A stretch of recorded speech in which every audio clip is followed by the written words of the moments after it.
Hello becomers and welcome to your tutorials for this week's routine. Today we are going to be focusing on the oblique series, particularly the seated portion where you are working to do that scoop around to the side. And then today I'm also going to give you just a few tips about ways that you can use the lines on the mat in this week's routine for those of you who already have your Become mat. So let's get started by talking about seated abdominal form. So anytime I teach a position like this, I hear quite a few things. It's either it hurts my hip flexors, my lower back feels tight, or even it hurts my tailbone.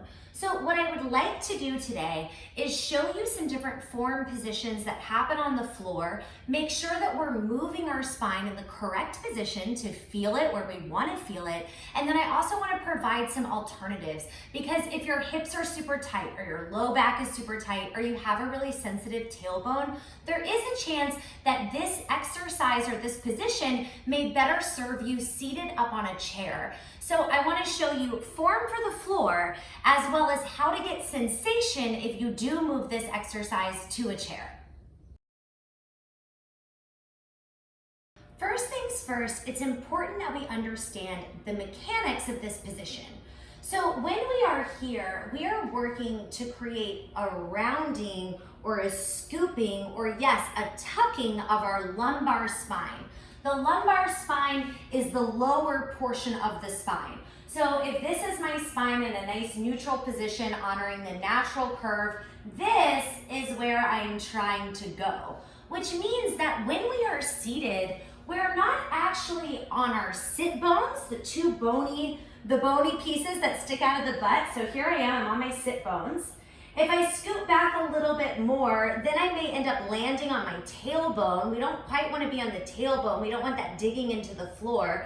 We want to kind of squeeze our butt cheeks together underneath us and scoop a little bit more by pulling in the abdominals, okay? When I get to that position, nothing is actually digging down into the ground.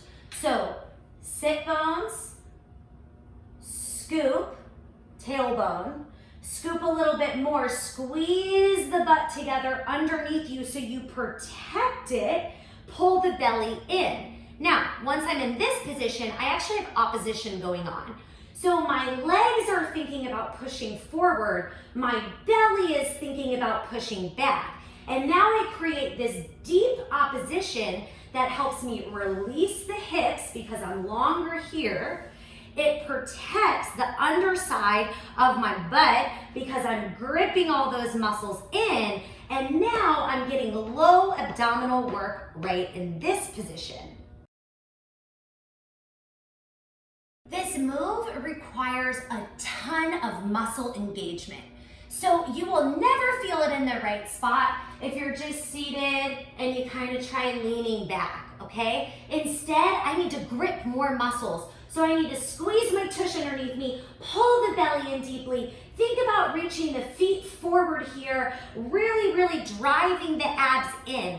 I say this because I think that sometimes when we do moves, we expect just to like lean our chest back and then we're gonna feel it. And it actually requires much more. So it's a mind to muscle connection of getting all those things to turn on, to activate in order to feel it correctly.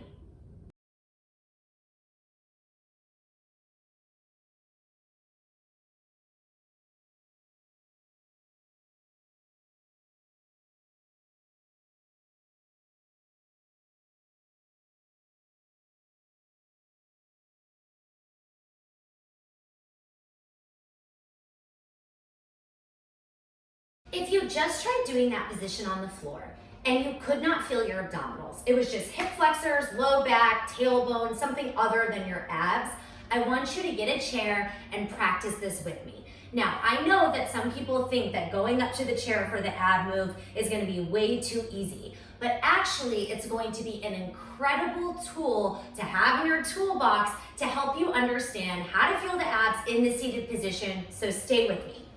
First thing we're gonna do is sit toward the edge of the chair, and instead of having our feet right underneath us, we're gonna walk them forward just a little bit, okay? And now we're gonna practice just engaging our abs. So at this moment, I am released. Now, like I'm bracing for a punch, not the best analogy, but let's think about it. Pull the belly button in toward the spine and brace. Do that with me again. Release. Now pull the belly button in, embrace, engage. One more time. Inhale, release. Exhale, brace. Okay, staying braced, now we're going to begin our scoop. So it's like the pubic bone is tipping up, the low back is scooping under. Now everyone stay with me. I just showed this on the floor, but I'm going to show it again. As you start to scoop back, I want you to squeeze your butt together. Did you see that? Not squeezing, squeezing. It's like I'm bringing my butt cheeks closer together to create more of a little pillow underneath my tush. You want to do that. All right, so here we go. Engage, scoop, booty comes toward one another. That's gonna allow me to scoop a little bit more. I'm deeply braced in through my abdominals, turning all those muscles on. And now once I'm here, my feet should actually be pretty light, okay? The more weight that you hold in your feet, the less weight you'll be holding in your abdominals. More weight in the abs mean less weight in the feet, all right? So here we are. This is that position. You want to be able to get here and feel something going on, and that's when you know that you're on the right track. Bonus, you can do this position anytime you're seated, right? So if you're working, you can practice contracting and releasing. You can also practice that little scoop to get more ab work in a very attainable position. So now I'm moving back down to the floor because I want to show you another tool that can be very helpful, specifically for those of you who are feeling a lot of hip flexors. And that is the use of your arms, okay? So at any time when I teach this position, you are allowed to hold your hands back behind the knees.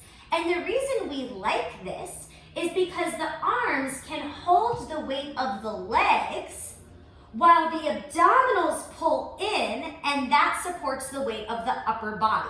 So let me show you a little bit more what I mean. Sometimes people do this and they go straight arms. Now, if I do this with straight arms, my arms are currently holding the weight of my upper body. Meaning if I were to release my hands, I would fall backwards, okay? So instead, if we bend the elbows, and we really get that scoop in through the abdominals, now my arms, my biceps in particular, are supporting the weight of my legs. They're holding this lower body weight. The abdominals are pulled in and they're holding the weight of the upper body. So you would start here, pull in those elbows, use the biceps. That's going to allow you to drive the belly in more. And then over time, you'll be able to get a little bit lighter in your hands. And now you're on the right track. When you do this position, minor adjustments are absolutely critical. So you can play with little points in your body to make the exercise feel different. I will say from a personal experience, every time I do this move, depending on the day, I feel it in different spots. So I'm always making what I would call micro adjustments to make this movement feel better. So you could do this with your knees together. You could also do this with your knees apart. Letting the knees fall open can sometimes feel a little bit nicer on the hips. Again, just depends on you. I will sometimes toy with bringing my feet in closer. I will also toy with stepping my feet out more. I'll see what it feels like to have my feet down versus having my feet flexed. I'll see what it feels like to hold more weight in my hands or less weight in my hands. I'll see what it feels like to think about squeezing the inner thighs together and squeezing the butt. Highly recommend this one. Everything pulls in, right? And then I'm making these little adjustments through my body to see exactly where I feel it the best on that particular day. So just making a note, it will probably change every single time you do the move, and that's okay. Another tip It's just about lifting your hips higher from the floor. So I know I already showed you the chair version. Again, highly recommend this one. You could also sit on something like blocks, right? Propping yourself up a little bit higher, instant less pressure on the joints. Another option would be 1 pillow or 2 pillows for this position. Again, just giving you a little more cushion. So just using the things that are in your home, you do have ways that you can support yourself a little higher from the floor and therefore protect the body more and hopefully feel it in the right spot. Taking everything that we just learned about this position, let's apply it to this week's routine.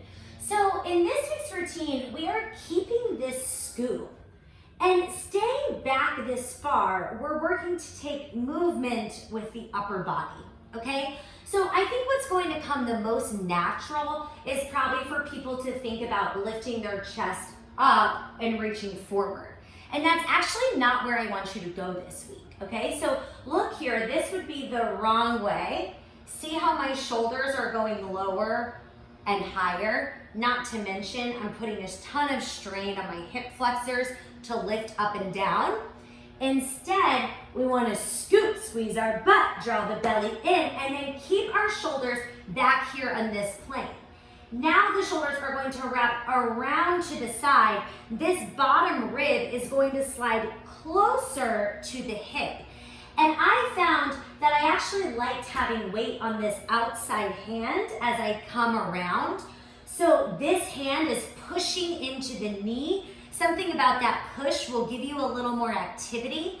But the other thing that you could do is actually hold the weight of the leg, right? Using the bicep and then scooping the upper body around. Again, not going higher or lower, just trying to create basically this rotation for our movement.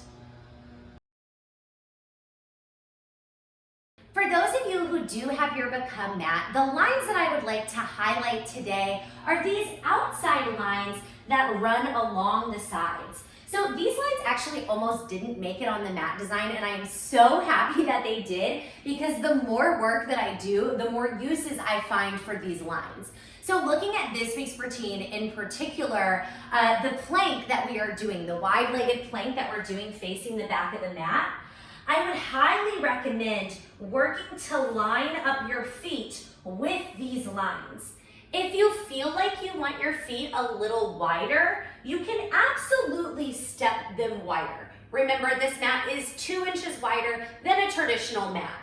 What I would not recommend is stepping the feet in closer for this particular routine. So if you line up with those outside lines, it should set you up in a pretty nice spot to take that little twisted plank that we are working on this week.